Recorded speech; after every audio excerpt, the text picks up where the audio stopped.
Hi, I'm Daniel, and I'm a Dakar nerd, a real hardcore Dakar nerd. As you can see, I have small Dakar cars, G-Wagon,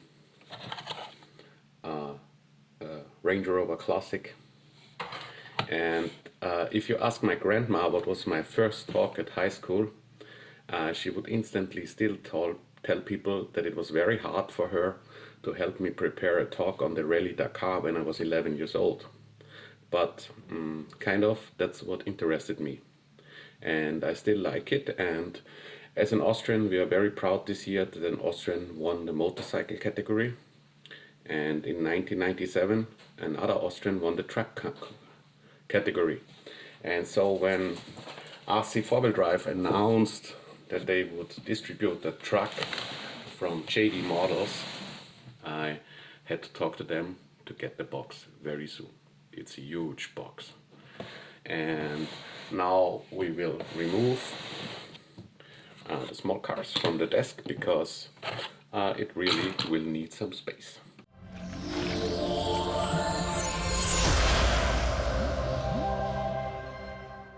And we will start to open the book. As a matter of fact, I even was a co-pilot this year in a rally raid, so I can read pace notes to some extent. At least we found our way pretty well. And this is typically what you hold in your hands on a special stage at the rally raid, and yeah, it's fun, but not always so easy to read when you're in a bumpy car. So, the only thing I did before, I cut it open, but I have never opened it before.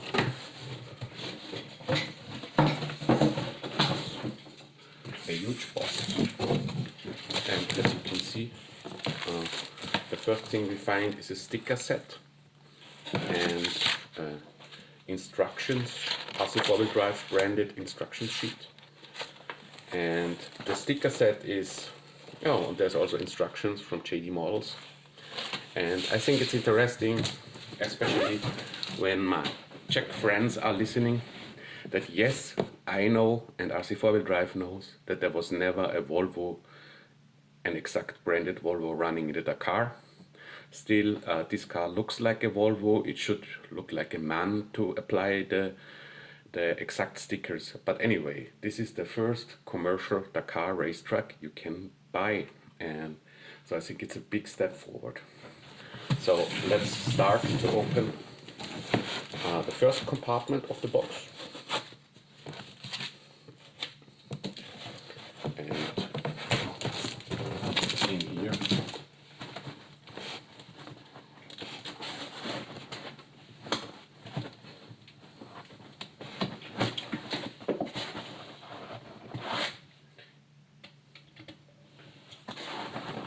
and what it gives you is a radio, even with an LCD display, so looks pretty decent for a RTR radio. And what I already knew from other videos is that the front and the sand ladders come in a separate parts pack, so I will have to attach those before running the truck.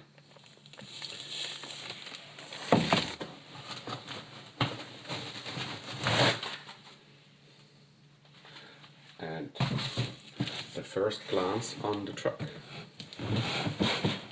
So it seems to be very well padded into the box.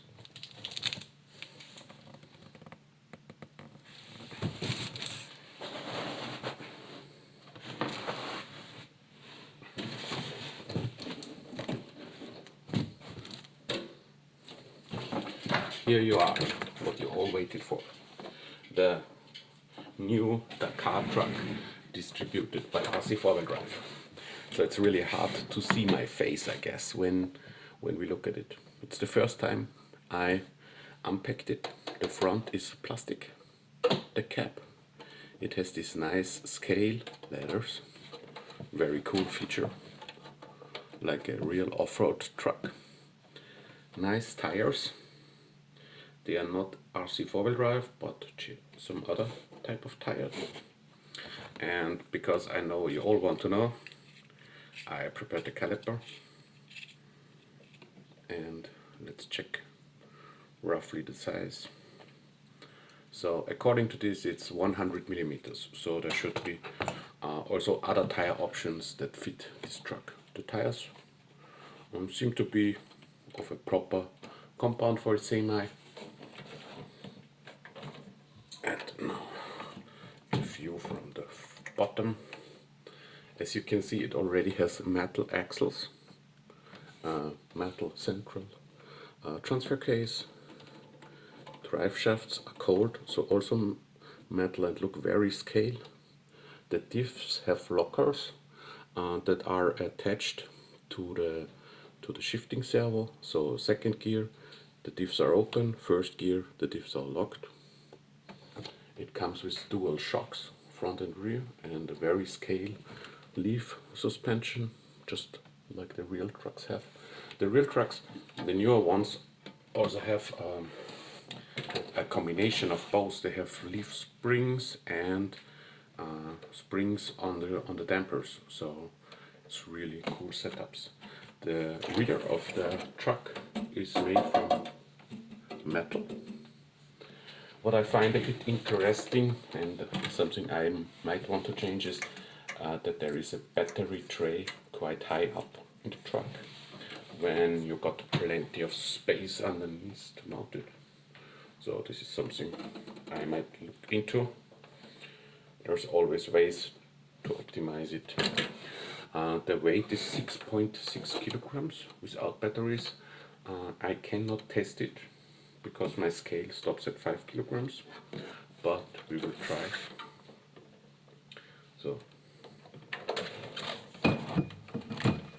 it will tip over at about this angle, so it's not too bad really. Maybe what's interesting is to see it in relationship size-wise with a trial finder.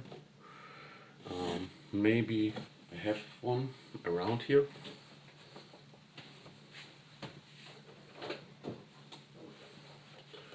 So here's my Marlin truck, and when you put them next to each other, you can see that the Marlin is a lot wider really, and this is more like a Tamiya semi scale wise, and I think it really looks very very cool in scale.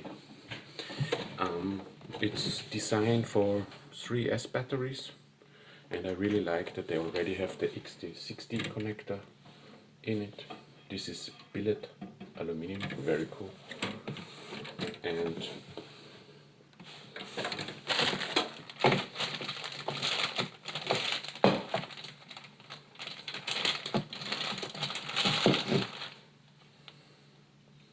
this is the front grille that will be attached.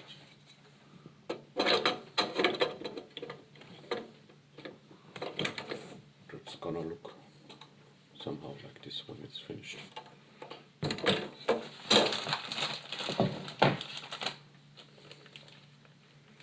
Very scale sand leather.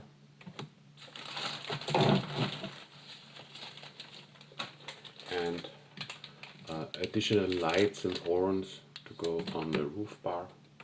So lots of stuff coming with the truck. And I think if I open one screw, we can tilt the cab. Let's try. This is the wrong driver.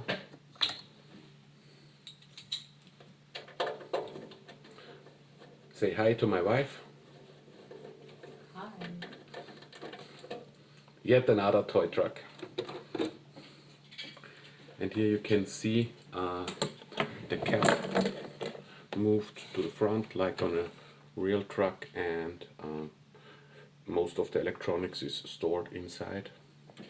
The ESC is mounted here. These connectors look a little bit like an electrician job, at least a European electrician job.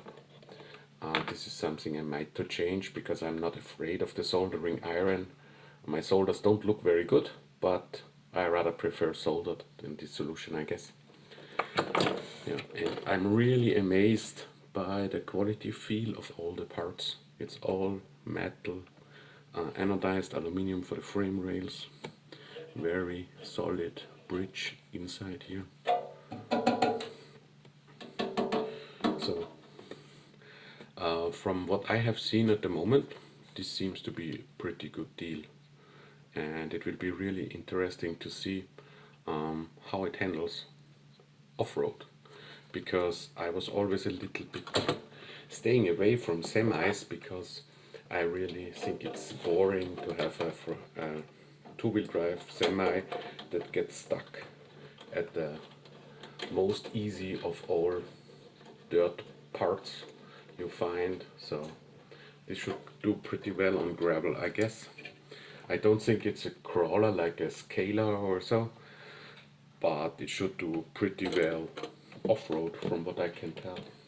As always, leaf springs you need to ride for 1.5 to 2 hours to see how they break in before you start changing too much stuff. What I really like is the back part with the spring setup and the toe hooks and the top lights. It's really cool. So far I like it. As for detailing, I don't think I will apply exact stickers, but we shall see what happens once we start running it. I'm looking forward to run it very soon. The weather is very nasty in Austria and I don't like to clean the truck, so I need to find a dry spot to test it as soon as possible. Thanks for watching and looking forward to answer your questions.